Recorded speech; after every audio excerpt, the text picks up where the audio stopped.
This lesson I want to get into how you have every basically everybody that professes that they are an Israelite is not even a descendant of Abraham, Isaac, and Jacob.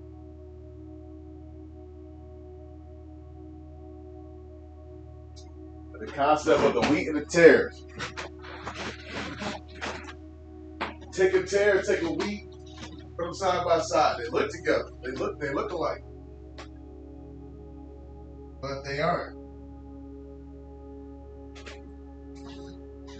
And the Most High is going to separate the wheat from the tares. An example of a notable tare. Matter of fact, I wouldn't even call him a tare. I would just say heathens that were practicing Israelite customs. Found here in St. John chapter 4. If you go, but to understand St. John chapter 4, gotta understand history of 2 Kings 17th chapter. And why other nations were placed into the land of Samaria. This is all during the Assyrian captivity. So we're going to take a quick jog down memory lane to go in 2 Kings 17th chapter.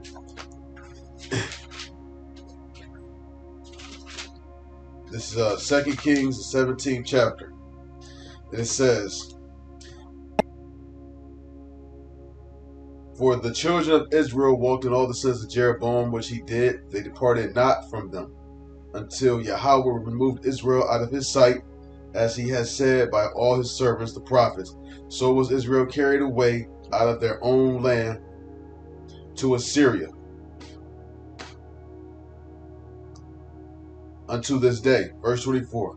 "And the king of Assyria brought men from Babylon," or heathens, "and from Cuthath," who are heathens, "and from Ava," who are heathens, "and from Hamath," who are also heathens, "and from Seraphim," who are also heathens, "and placed them in the cities of Samaria instead of the children of Israel, and they possessed Samaria and dwelt in the cities thereof."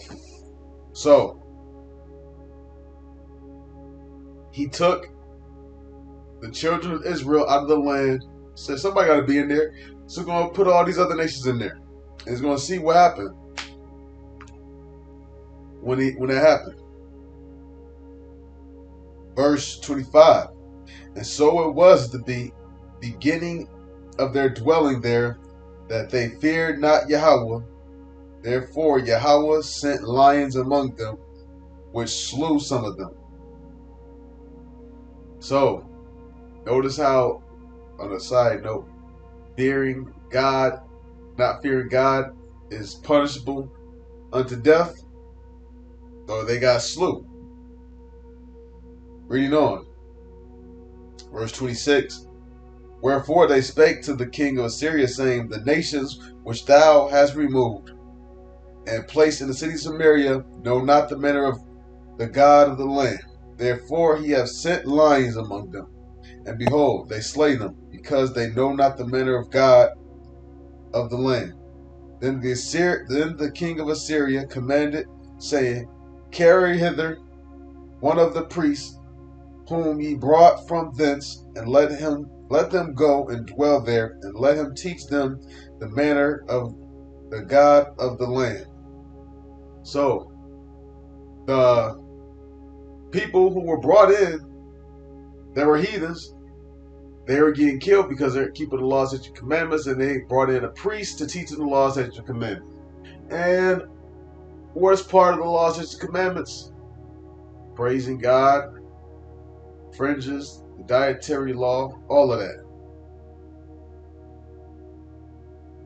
Verse 28, "Then one of the priests whom they had carried away from Samaria came and dwelt in Bethel, and taught them how they should fear Yahweh.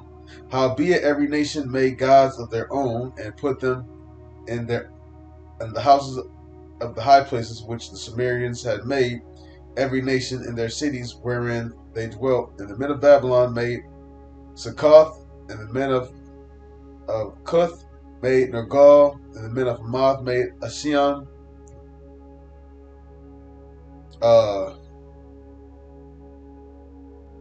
Verse 31, and the Avites made Baz and Tarak, and the Seravites burnt their children in the fire to Adremelech and Anemelech, the gods of the seraphim. So they feared Yahweh and made unto themselves of the lowest of them priests of the high places, which sacrificed for them in the houses of the high places. They feared Yahweh and served their own gods after the manner of the nations whom they carried away from thence. So what does that mean? They still was in idolatry, but guess what they was doing? They was trying to keep the laws, statutes, commandments, and stuff like that. They were doing better than what they were doing. Fast forward to St. John chapter 4. What do you know? Oh, just lost it. Here we go. St. John 8, chapter 5, chapter 4. St. John chapter 4. And it says, 4 verse 5. Then cometh he to a city of Samaria, so by Yahushua, which is called Shechar, near the parcel of ground that Jacob gave to his son Joseph. Now Jacob's well was there. Yahushua therefore, being wearied with his journey, sat thus on the well, and it was about the 6th hour. There cometh a woman of Samaria to draw water. Yahushua saith unto her, Give me to drink. For his disciples were gone away unto the city to buy meat. Then saith the woman of Samaria unto him, How is it that thou, being a Jew, askest drink of me, which am a woman of Samaria? For the Jews have no dealings with the Samaritans. Yahushua answered and said unto her, If thou knewest the gift of God, and who it is that saith to thee, Give me to drink, thou wouldst have asked of him, and he would have given thee living water. The woman said unto him, Sir, thou hast nothing to draw with, and the well is deep. From whence then hast thou that living water? Art thou greater than our father Jacob, which gave us the well, and drank thereof himself, and his children, and his cattle? Yahushua answered and said unto her, Whosoever drinketh of this water shall thirst again, but whosoever drinketh of the water that I shall give him shall never thirst. The water that I shall give him shall be in him a well of water springing up into everlasting life. The woman saith unto her, Sir, give me this water that I thirst not, neither come hither to draw. Alright, getting a little bit into the story, but I'm going to elaborate soon. Verse 16, Yahushua saith unto her, Go, call thy husband, and come hither. The woman answered and said, I have no husband. Yahushua said unto her, Thou hast well said, I have no husband, for thou hast had 5 husbands, and he whom thou hast is not thy husband. In that saidst thou truly. The woman saith unto him, Sir, I perceive that thou art a prophet. Our fathers worshipped in this mountain, and ye say that in Jerusalem is a place wherein men ought to worship. Yahushua saith unto her, Woman, believe me, the hour cometh when ye shall neither in this mountain nor yet at Jerusalem worship the Father. Ye worship ye know not what. We know what we worship, for salvation is of the Jews. For the hour cometh now is when the true worshippers, keyword true worshippers, shall worship the Father in spirit and in truth.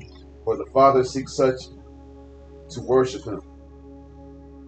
God is a spirit, and they that worship him must worship him in spirit and in truth. She wasn't a true believer. Not only was she not a true believer, because you could hear her, she said, our fathers and stuff like this. she was a true believer because she wasn't a real true Israelite by birth. She's not the true worshipers. She's not. She's one of those implant Sumerians that were taught to fear the land, descendants of them who were taught to fear the land because lions was killing them. That's all that they are. All that she was. So you have people who claim that they're Israelites and they're not. For instance, like the rats over there in the land. They're not tares.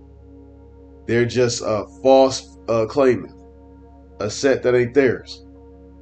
Then you have the tares, who are the ones who actually look like Jacob, but they're not.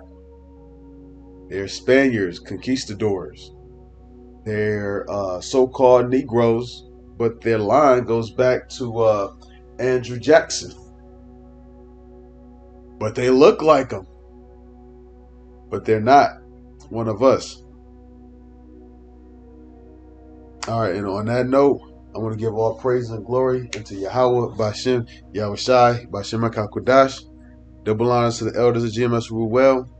Peace and salutations and shalom.